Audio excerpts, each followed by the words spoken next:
Fer ganxet ha deixat de ser una activitat associada única i exclusivament a les àvies. Diversos restaurants de tot el món, com per exemple a Nova York, organitzen trobades per fer ganxet.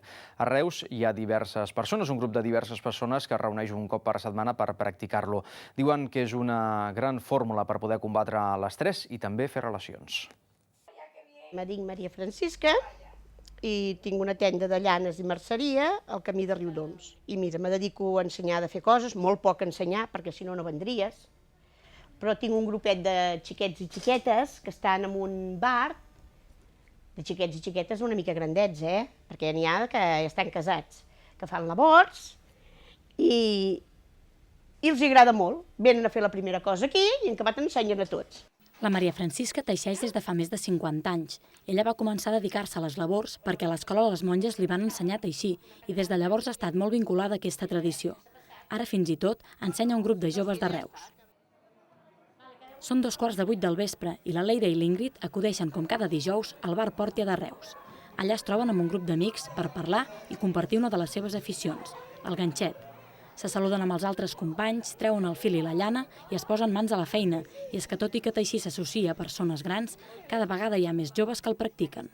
Queríamos hacer bufandas y entonces empezamos con eso y era muchísimo más cómodo venir a un bar a estar aquí mientras te tomas la cerveza o lo que sea y estar hablando con amigos y tal y música que no estar en una casa los tres solos. Entonces por eso hablamos con Luisa y se lo pedimos. Potser feia un parell de mesos que havíem obert el bar i la Tere ens va comentar que ella sabia fer una mica ganxet i mitja i que seria bona idea fer en un bar un taller de ganxet. A més, jo no ho havia vist mai, no sabia ni que estava de moda ni res, que es veu que està de moda a Barcelona i a grans ciutats i ens va semblar molt bé, molt bona idea. I ara ja fa un any i 4 mesos potser ja que es fa el taller. Aquesta activitat la va començar un grup reduït de persones, però amb el temps s'han anat apuntant altres adeptes. I és que l'afició per fer ganxet o mitja en grup té cada cop més seguidors. Tot i que al Camp de Tarragona encara no és massa comú veure un grup de persones teixint en un lloc públic, a grans ciutats com Nova York, Tòquio o Barcelona, aquesta pràctica s'ha anat normalitzant. Aquestes reunions són obertes i pot anar qualsevol persona que hi estigui interessada. Els grups estan formats per persones de diferents professions, edats i nivells de teixir, tot i que el cercle reusenc està format bàsicament per gent jove. Ve gent de tot. Hi ha gent que en sap i ha vingut i també hi ha gent que comença de nou. Hem començat ensenyant a fer cadeneta com gent que ens ha ensenyat coses a nosaltres. Aprendo aquí y cuando ya me sé los puntos, entonces en casa lo termino y a la hora de terminar siempre vengo aquí, oye Marga, ¿cómo se termina? Átamelo, tal. Y los últimos remates siempre aquí, si tengo alguna duda también. A vegades és això, que potser estàs fent una cosa i te trobes amb un dubte i algú altre t'ho pot resoldre.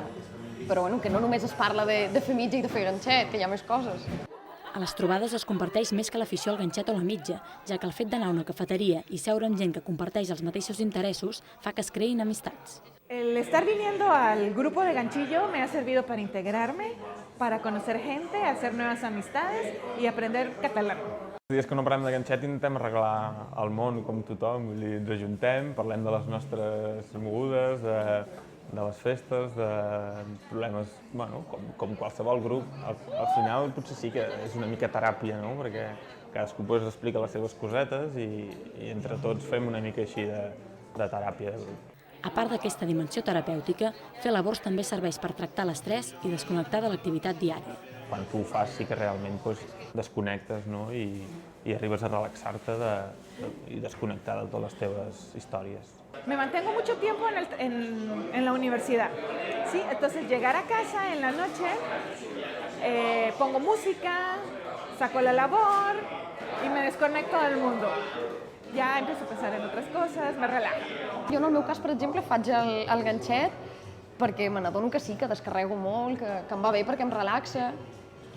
Acostumo a estar molt tensa, però tot i que ho faci molt tensa, em va bé. I a part m'agrada també potser per fer algun regal a algú, si neix algun bebè o així, a la gent sempre li fa gràcia que sigui una cosa feta per tu. Tot plegat representa també la cultura del fes-t'ho tu mateix, que cada vegada està agafant més força. Avui en dia un regal fet a mà pot arribar a tenir més valor que un prefabricat, i és que l'artesania torna i amb força. A aquesta moda de fer ganxet i mitja també s'ha sumat internet, que ja compta amb molts blogs i pàgines webs dedicades a aquestes labors. Està molt de moda. I és això, ha començat potser per ciutats més grans i si t'hi fixes, a la majoria de botigues doncs, hi ha totes les samarretes amb algun detall fet amb ganxet, una agulla o un penjoll. Jo crec que sí que està de moda. I un altre cop els complements. El ganxet i la mitja ara és super in. A Nova York, a Madrid, a Barcelona, s'estan fent trobades i doncs no només fan ganxet, fan mitja i ganxet sobretot.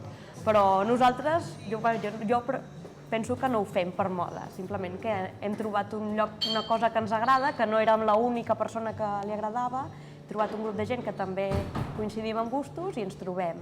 Ara bé, aquestes noves generacions que fan ganxet i mitja no l'utilitzen amb els mateixos fins que fa uns anys. Així, els tapets o els coixins de punt deixen pas a figuretes i agulles de pit, entre d'altres. S'ha passat de fer... Se li ha tret partit d'una altra manera, que no només és per fer puntes de tovallola o tapets per una taula, sinó que serveix també per fer des una agulla de pit o un nino. La gent jove compra molt clàssic, poques fantasies, molta cosa clàssica. Compra, què et diré jo, doncs llana que no sigui cara, perquè la llana cara ja no la poden pagar. Compra cosa de poca cosa. La fantasia més aviat la compra la gent gran i la gent que té pessetes. Jo no sé els tipus de ganxet que hi ha, però el que coneixia fins ara era el que fan les iaies i les tietes, que són els tapets, els poucs, les coses més queques. I al Japó està havent una revolució que li diuen amigurumi, que és fer ninots amb ganxet. I es pot fer tot el que tu vulguis, és en volum. I això és el que ens ha tret, és com una renovació del ganxet. A aquestes novetats tècniques també s'afegeix el fet que cada vegada hi ha més homes que teixeixen, com és el cas del Jaume. Teixir en públic suscita comentaris i hi ha curiosos que pregunten per l'activitat.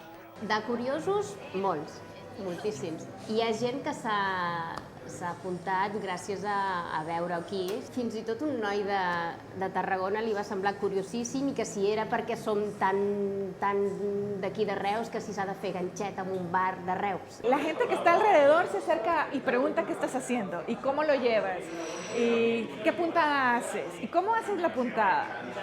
I poc a poc se van integrando al círculo.